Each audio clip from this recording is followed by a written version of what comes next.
It was a quiet evening in the small town of Redfield, the kind of place where everybody claimed to know everybody else. But in reality, most people never really saw the truth about their neighbors. The parking lot outside Ironworks Gym smelled faintly of oil, sweat, and asphalt heated by the late summer sun. Marcus Bennett, a 48-year-old black man with salt and pepper stubble and shoulders that still carried the frame of his younger boxing days, had just finished his workout. He walked out of the gym wiping his forehead with a towel, feeling that satisfying ache in his muscles that reminded him he was alive, strong, and refusing to age quietly. Marcus wasn't rich, wasn't famous, and wasn't loud. He was a man who believed in working hard, minding his business, and teaching his son, the only child he had raised alone after losing his wife to breast cancer, that discipline and respect were worth more than any dollar in the world. His son, Jamal, had listened. More than listened. Jamal had become everything Marcus prayed for, a decorated member of the U.S. Army Special Forces, one of those men people whispered about with pride and awe. But that evening, Marcus wasn't thinking about medals or combat. He was just a man in sweats, heading to his car. He didn't notice the black SUV parked across the lot with tinted windows too dark for legal standards. He didn't notice the two men inside, watching him. As Marcus unlocked his car, the SUV doors opened. Out stepped two white men in navy jackets with bold yellow letters, police. Their belts carried handcuffs and batons, their faces stern with the kind of authority that makes people freeze. "Sir," the taller one barked, "we need to speak with you. Step away from the vehicle." Marcus blinked, confused. "Excuse me, what's this about?" "Don't play smart," the other said, already moving closer. "We got reports about suspicious activity. Step away now." Marcus frowned. He'd lived in Redfield long enough to know most of the cops, at least by face. He'd never seen these two. Something felt off. The jackets looked cheap, almost like costumes, and their eyes cold, jittery, aggressive in a way that wasn't about enforcing the law, but about enjoying control. "I haven't done anything wrong," Marcus said calmly, trying not to let his voice rise. "And I don't know who you two are. Can I see some ID?" That request seemed to set them off. The tall one shoved Marcus in the chest so hard he staggered back against his car. "You don't ask us for ID, boy," the man spat. "We ask you." Marcus's chest tightened, not from the shove but from that word. Boy. He hadn't been called that since the early days of his career, when an old white manager used to sneer at him after fights. It carried weight, poison, and history. "I'm telling you right now," Marcus said, steady but firm. "You need to show me your badges or I'm not answering another question." The shorter man grinned like he'd been waiting for this. "You think you can talk back? Think you're some kind of tough guy?" Before Marcus could react, a fist smashed into his stomach, folding him over. He gasped for air, clutching his midsection, but the next blow was already there, an elbow across his jaw that sent him stumbling onto the asphalt. His towel dropped, his keys scattered, his breath came in ragged pulls. He heard laughter, not professional orders, not police commands, just laughter. The two men kicked him while he was down, their boots thudding against his ribs, his back, his arms as he tried to shield himself. "You think you're better than us," one of them sneered between kicks. "Walking around here like you own the place. You ain't nothing, just another loudmouth black man who don't know his place." Each word felt worse than the strikes. Marcus gritted his teeth, his vision swimming. He thought of his son, how proud Jamal always was of him, how he'd taught his boy to never bow to bullies, never let hatred win. But lying there, being stomped by men wearing fake badges, Marcus felt the sting of helplessness. The gym door swung open.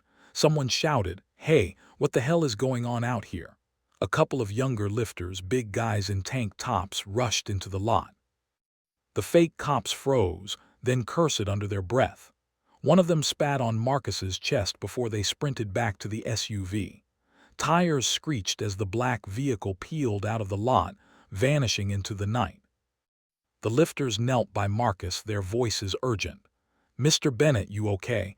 Do we need to call an ambulance? Who were those guys?" Marcus coughed, tasting blood, his ribs screaming every time he tried to move. "Not cops," he rasped. "Not cops." They helped him sit up, but he pushed their hands away stubbornly. He didn't want to look broken. He didn't want to look like a victim. Later at the hospital with a fractured rib and a swollen jaw, Marcus gave his statement to the real police. The officers scribbled notes, nodded, but their eyes carried that familiar doubt. "Are you sure? Maybe you provoked them. Could it have been a misunderstanding?"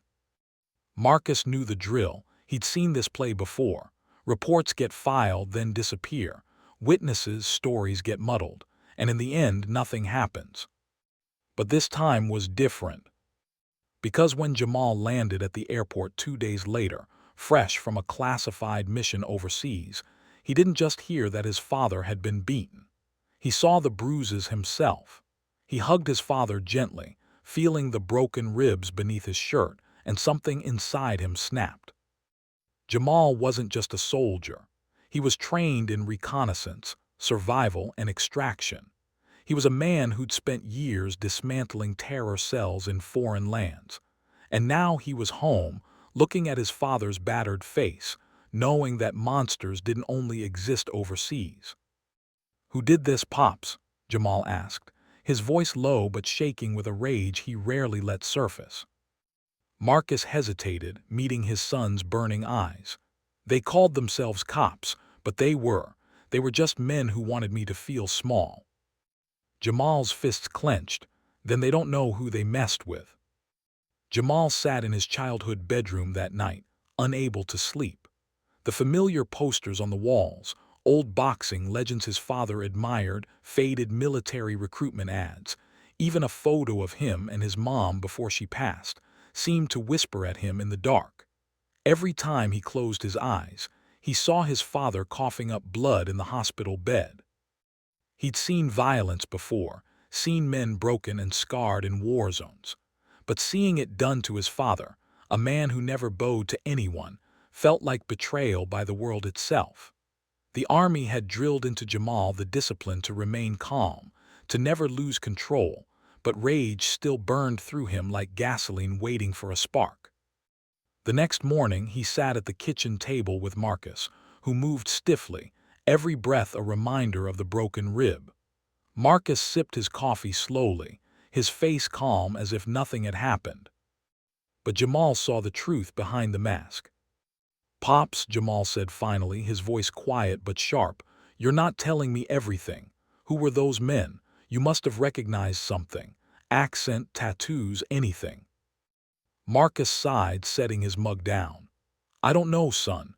They looked like regular men, but something about them. It was hate, pure hate in their eyes. They weren't random. They were looking for someone to humiliate, and I just happened to be standing there." Jamal leaned forward. "Then I'll find them." Marcus's eyes hardened. "You're not a vigilante, Jamal. Don't forget what uniform you wear. You start looking for fights here, you'll be no different than them." But Jamal shook his head. "No, Pops, they crossed a line. I swore to protect this country. That oath doesn't stop just because the enemy is wearing a foreign flag. These bastards think they can hide behind fake badges. Then I'll tear that mask off and show the world what they are." Marcus didn't argue, but the silence between them was heavy. Later that day, Jamal drove to the gym. He needed witnesses. The two young men who had run out that night were both regulars, Tyler and Miguel. He found them on the weight benches, mid-workout, and they both froze when they saw him. "Man," Tyler said, setting down his barbell, "you're Mr. Bennett's son, right? I heard you were back." Jamal nodded. "I am, and I need your help." The two exchanged glances. Miguel spoke first. "We already told the cops what we saw. They said they'd look into it, but you know how that goes."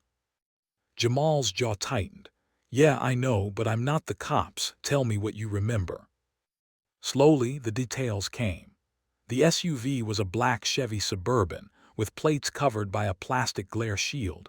Illegal, but enough to keep cameras from catching them clearly. The taller man had a scar under his chin, barely visible but noticeable up close. The shorter one wore a cheap gold chain that clinked when he moved. Neither sounded local, but both carried themselves with that swagger of men who'd done this kind of thing before. Jamal took notes in a small pad, his handwriting sharp and precise. Then Miguel leaned closer, lowering his voice. "There's something else. I saw one of them drop something when they jumped in the SUV. Thought it was trash, so I didn't bother, but maybe it's still in the lot."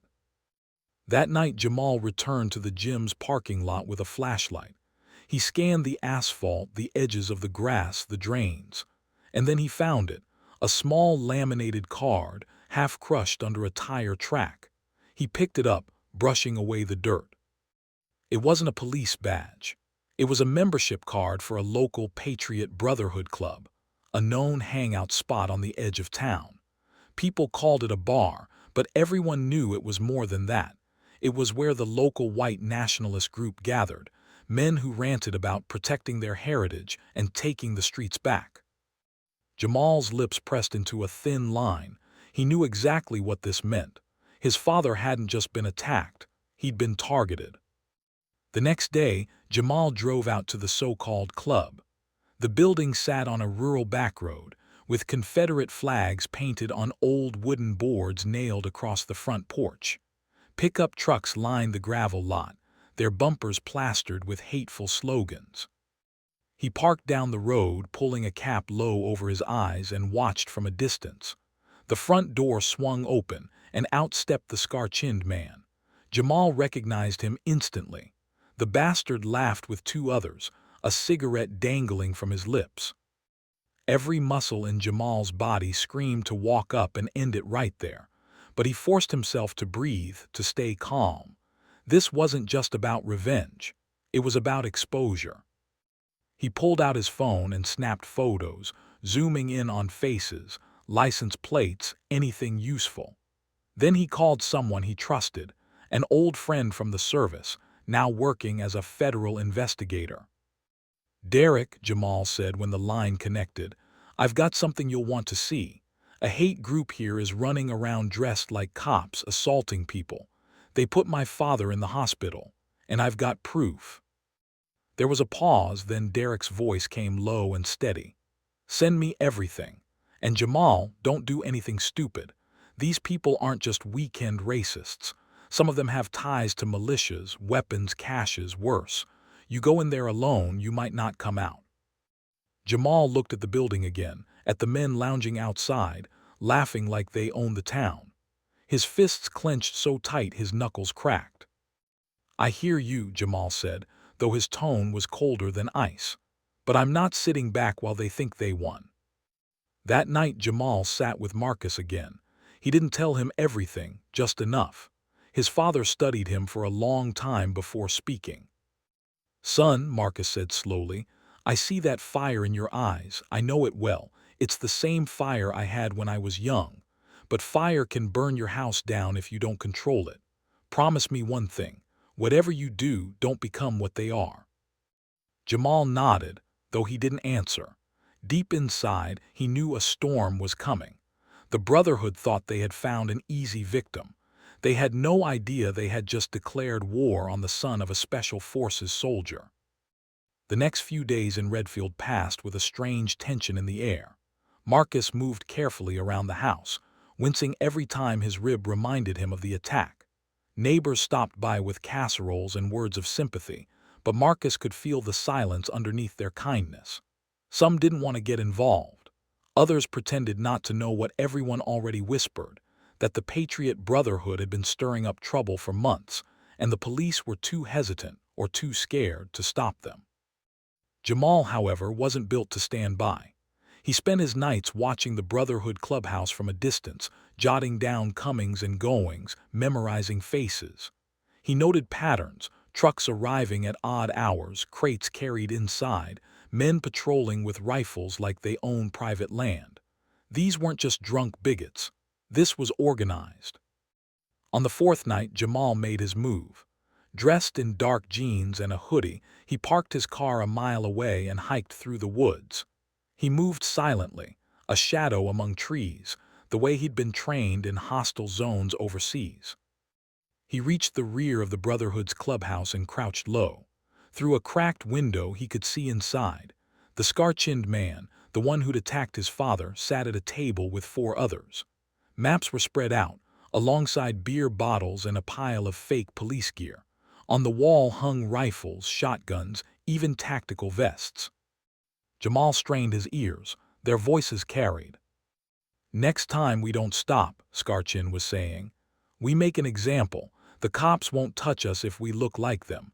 We control the streets, we control the town." Another man grunted. "What about the one at the gym? You think he's gonna talk?" Scarchin smirked. "Let him. Who's gonna believe a washed-up old black man over us? This town been ours for years." Jamal's blood boiled, but he forced himself to stay calm. Information first. Vengeance later. He pulled out his phone, recording video through the crack, catching their faces, their voices, the gear spread across the table, evidence that couldn't be ignored. Then a sudden noise, a twig snapping behind him. Jamal spun silently, dropping into a crouch. A man stood barely 10 feet away, holding a cigarette and a rifle slung over his shoulder. He froze, then narrowed his eyes. "Hey," the guard barked, "who the hell?" Jamal moved like lightning. His hand shot forward, striking the man's throat, silencing him with a choking gasp. Before the guard could raise his weapon, Jamal twisted behind him, applying a chokehold until the man slumped unconscious in the dirt. Jamal dragged him into the brush, checking pulses, still alive. He wasn't here to kill. Not yet. But the noise had alerted the men inside. The door swung open, voices raised. Jamal slipped deeper into the woods, heart steady despite the adrenaline flooding his veins.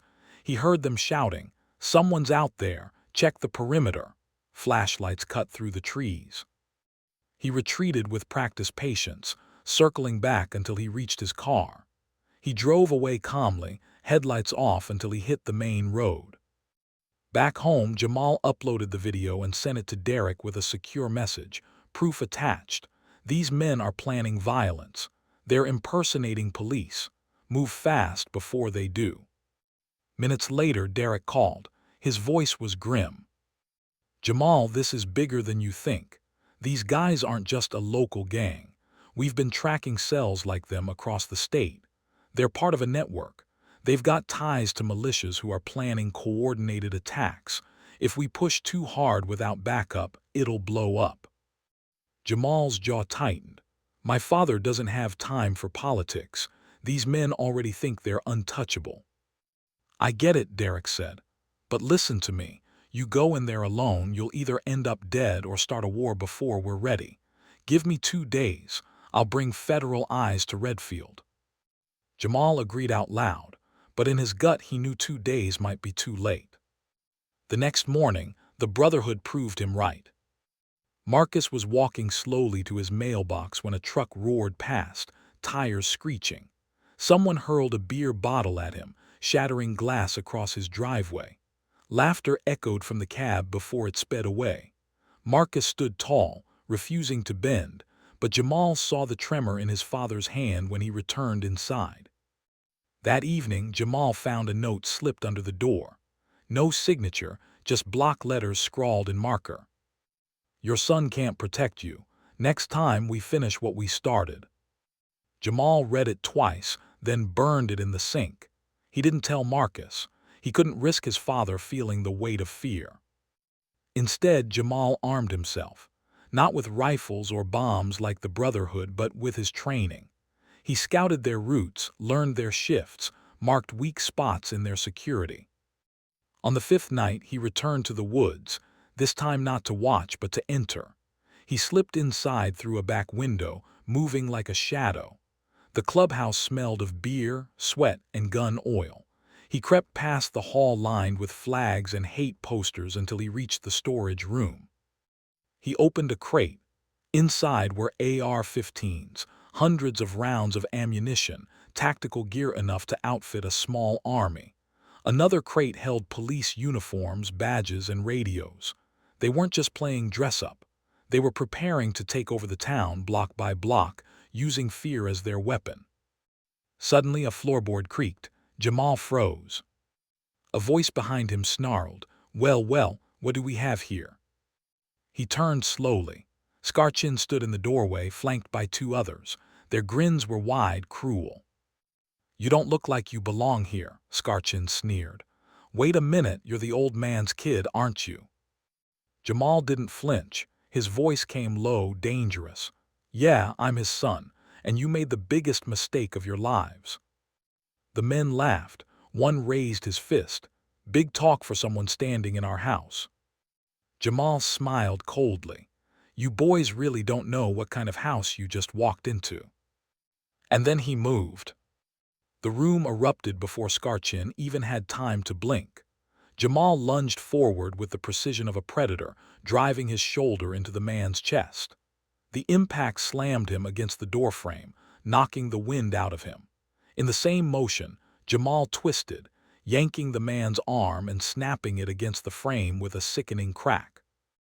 The other two rushed in, shouting. One swung a metal pipe, but Jamal ducked, the pipe smashing into the wall and splintering wood.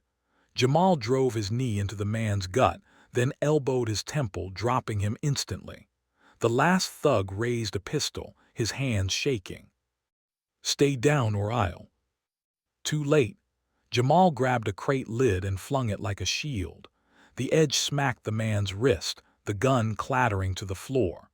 Jamal stomped on it, sending it skidding across the room, then delivered a swift, brutal kick to the man's ribs. In less than 30 seconds, the three men lay groaning on the floor. Jamal stood over them, chest heaving, his eyes burning with restrained fury. Scarchin, clutching his broken arm, hissed through his teeth. You think this changes anything? We own this town, boy. The cops won't touch us." Jamal knelt, his face inches away from the man. His voice was low, calm, almost deadly quiet. "You put your hands on my father. You thought you could hide behind fake uniforms and fear. But men like you don't own towns. You don't own anything. You're cowards who prey on the weak. And you just picked the wrong family." Before Scarchin could spit another slur, Jamal shoved a gag from the crate into his mouth. But then headlights flared outside the clubhouse. Engines rumbled. More trucks were pulling in, at least half a dozen. Voices shouted, boots crunching gravel. Jamal glanced at the window. Reinforcements. He couldn't take all of them alone. He moved quickly, zip-tying the three downed men with cords from the supply crates. Then he slipped into the shadows of the back hall, heart steady as footsteps stormed inside. "Where the hell are they?" someone shouted. "I heard fighting." Another voice, "Check the storage room." When they found their comrades tied and gagged, the room exploded with curses and rage. But before they could scatter, the sound of sirens wailed in the distance, multiple, closing fast. Red and blue lights lit up the walls through the windows. Jamal allowed himself a thin smile. Derek had kept his word. Within minutes, FBI agents and state troopers swarmed the clubhouse. Orders were barked, rifles trained. The Brotherhood members panicked. Some running, some raising weapons. A brief but chaotic firefight broke out in the lot, but the federal response was overwhelming. Tear gas filled the air. Trucks were rammed off the road. One by one, the militia was dragged out in cuffs, their screams drowned by the sirens. Jamal stepped from the shadows into the open, his hands raised. Derek spotted him immediately, rushing over. "Jesus, Jamal," Derek muttered, grabbing his shoulder. "You couldn't wait, could you?" Jamal gave a tired half-smile. "You said 2 days, I gave you one." The agents hauled out crate after crate, guns, uniforms, explosives. The news vans arrived soon after, their cameras flashing. The town that had pretended not to notice the Brotherhood now saw everything in the glare of floodlights. By dawn, the Patriot Brotherhood was finished. Their leaders were dragged into custody, their arsenal seized, their clubhouse sealed as a crime scene. No amount of small-town silence could cover it up now. That morning, Jamal returned home. Marcus sat at the kitchen table, a newspaper in front of him. his bruises still fatting but his spirit unbroken. "You did something, didn't you?" Marcus asked quietly without looking up. Jamal poured himself coffee, his hands steady. "I just helped the truth come out." Marcus finally met his son's eyes.